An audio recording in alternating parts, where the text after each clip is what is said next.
Life throws curveballs. We get sick, we lose loved ones, dreams shatter. In those moments we cry out, God, please fix this, now. We crave instant relief from the ache in our hearts and the chaos around us. It's human to want the pain to stop, to have things go our way. But what if God's delays are not God's denials? What if hidden within our struggles lies a purpose far greater than we can imagine? The Bible is filled with stories of men and women who faced immense trials. Joseph was sold into slavery. Job lost everything. David faced betrayal and war.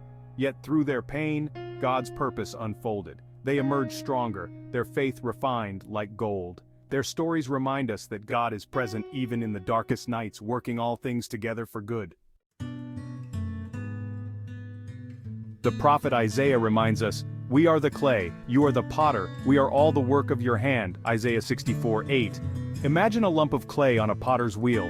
It's only through molding, shaping, sometimes even breaking and remolding, that the clay becomes a vessel of beauty and purpose. God, the master potter, desires to mold us into vessels that reflect His glory. He sees our potential, even when we don't. He uses trials to chip away at our rough edges, our pride, our self-sufficiency. Through challenges, we discover our dependence on Him, our need for His grace. We learn that true strength is found not in our ability to avoid hardship, but in our willingness to lean on Him in the midst of it.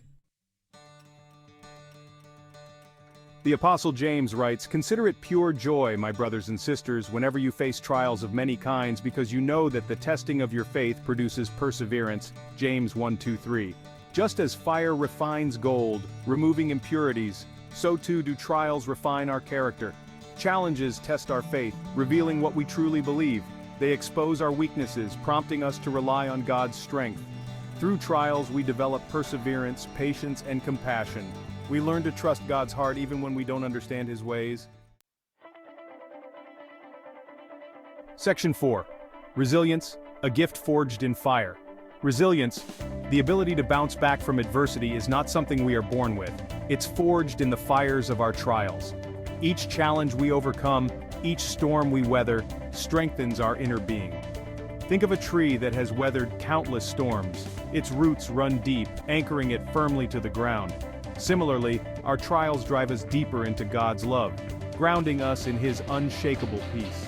We emerge from our struggles not unscathed, but stronger, wiser, and more deeply connected to the source of our strength.